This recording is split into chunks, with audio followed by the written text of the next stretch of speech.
Hello दोस्तों, welcome to my channel. यह video प्रकाश का परावर्तन का पहला क्लास है। इस तरह से कई सारे वीडियो रहेंगे जिस वीडियो की मदद से हम रिफ्लेक्शन ऑफ लाइट को पूरी तरह से कवर कर लेंगे। तो चलिए जानते हैं और प्रकाश के परावर्तन चैप्टर को शुरू करते हैं और जानते हैं कि प्रकाश क्या है, प्रकाश किसे कहते हैं। तो देखिए, प्रकाश एक प्रकार की ऊर्जा है। प्रकाश क्या है? एक प्रकार की एनर्जी है। ठीक है। अब देखिए, प्रकाश जो है सदैव सीधी रेखा में चलती है। प्रकाश कैसी रेखा में चलती है? तो हमेशा सीधी रेखा में। प्रकाश अविनाशित होता है। प्रकाश क्या होता है? अविनाशित। अविनाशित का क्या मतलब होता है पता है? अविनाशित मतलब कि जो कभी नष्ट नहीं होता है। ठीक है, वही हमने लिखा है कि प्रकाश जो है अविनाशित होता है। ठीक है। तीसरा पॉइंट हो जाएगा प्रकाश की चाल। तो प्रकाश की जो चाल है निर्वात में 3 लाख किलोमीटर प्रति सेकंड होती है। कितनी होती है? 3 लाख किलोमीटर प्रति सेकंड। ठीक है। 4 नंबर पॉइंट हो जाएगा कि प्रकाश का परावर्तन होता है, प्रकाश का अपवर्तन होता है, जो कि चैप्टर का नाम ही है प्रकाश का परावर्तन। ठीक है। प्रकाश का अपवर्तन सेकंड चैप्टर है। तो सभी चैप्टर को हमको पढ़ना है, हम लोग पढ़ेंगे। ठीक है। और इसी तरह से शॉर्ट शॉर्ट वीडियो होंगे और इस शॉर्ट वीडियो की मदद से हम पूरी चैप्टर को कवर कर लेंगे। ठीक है। ज़्यादा लॉन्ग वीडियो नहीं रहेगा, इस तरह का वीडियो रहेगा और पूरी चैप्टर को भी हम लोग ख़त्म कर देंगे आसानी से। तो ये प्रकाश के बारे में हुआ। ठीक है। प्रकाश के बारे में हमने जान लिया कि प्रकाश की चाल क्या है, प्रकाश अविनाशित होता है, प्रकाश एक प्रकार की ऊर्जा है, प्रकाश का परावर्तन होता है, इत्यादि हमने जाना प्रकाश के बारे में। अब जानते हैं कि प्रकाश स्रोत क्या है। तो देखिए, हमने लिखा है प्रकाश स्रोत।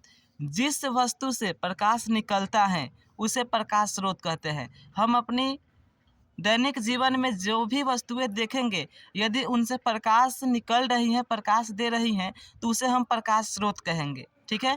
जैसे में सूरज है, उससे प्रकाश निकलता है। जलता हुआ बल्ब है, मोमबत्ती है, जो भी वस्तु से यदि प्रकाश निकल रही हो तो उसे प्रकाश स्रोत कहेंगे। ठीक है। अब देखिए, कुछ स्रोत जो होते हैं प्राकृतिक स्रोत होते हैं जिसको भगवान ने बनाया है, और कुछ मानवीय स्रोत होता है जो कि इंसान ने बनाया है, यानी कि हम लोग बनाए हैं। जैसे हम लोग क्या क्या बनाए हैं? टॉर्च बनाए हैं, लैंप बनाए हैं, मोमबत्ती बनाए हैं, इत्यादि। ये सभी चीज़ें हमने बनाया है।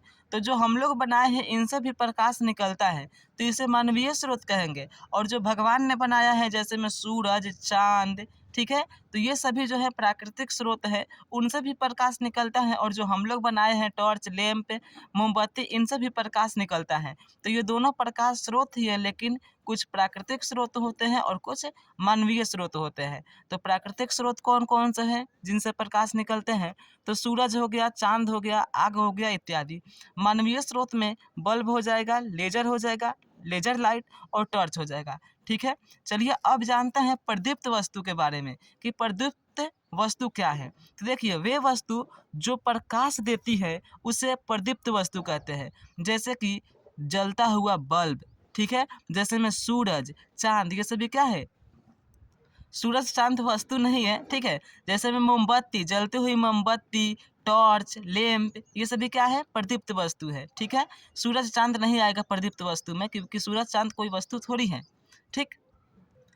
अब जानते हैं अप्रदीप्त वस्तु। तो वे वस्तु जो प्रकाश नहीं देती हैं उसे अप्रदीप्त वस्तु कहते हैं। जैसे में लकड़ी, पत्थर, ठीक है, ईंटा, ये सभी क्या है? अप्रदीप्त वस्तु है। ठीक है।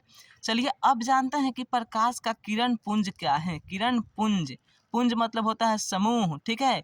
यानी कि प्रकाश के किरणों का समूह। तो देखिए, प्रकाश के किरणों के समूह को किरण पुंज कहते हैं। अब ये जो किरण पुंज है यह 3 प्रकार के होते हैं। कितने प्रकार के होते हैं? 3 प्रकार के। पहला होता है अपसारी किरण पुंज, दूसरा होता है अभिसारी किरण पुंज, और तीसरा होता है समांतर किरण पुंज। चलिए बारी बारी से हम इन सभी किरण पुंजों को पढ़ते हैं। अपसारी किरण पुंज वैसा पुंज है जो प्रकाश के किरणों को फैलाता है, यानी कि एक बिंदु से प्रकाश की किरण जो है फैलती चली जाएगी। जैसा कि आप इस चित्र में देख सकते हैं, ये एक बिंदु है, यहाँ से सभी प्रकाश की किरणें फैलती चली गई हैं। देखिए, यहाँ पर फैल रही है ना, तो इसको अपसारी किरण पुंज कहेंगे। ठीक है। अब चलिए जानते हैं अभिसारी किरण पुंज के बारे में। तो अभिसारी किरण पुंज वैसा पुंज है जहाँ पर सभी किरणें आकर एक बिंदु पर मिलती है। जैसे देखिए यहाँ पर एक बिंदु है, यहाँ पर सभी किरण आपस में आकर मिल रही है, तो इस तरह के किरणों के समूह को अभिसारी किरण पुंज कहते हैं। और समांतर किरण पुंज क्या है, तो ये किरण पुंज क्या होती है, आपस में पैरेलल होती हैं, समांतर होती हैं, जिसे समांतर किरण पुंज कहते हैं।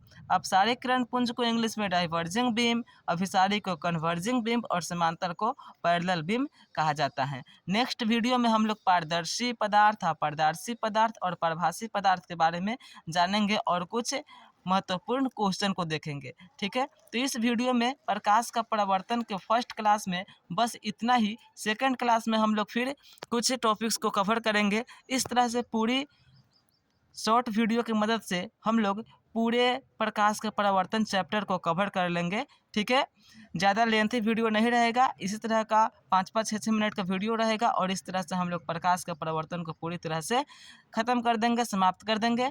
तो मिलते हैं अगले वीडियो में। यदि वीडियो अच्छी लगी हो तो चैनल को सब्सक्राइब कर लीजिए। ठीक है, और वीडियो को लाइक, कमेंट, शेयर कर दीजिए। तो मिलते हैं अगले वीडियो में, तब तक के लिए bye. Thanks for watching this video. Take care.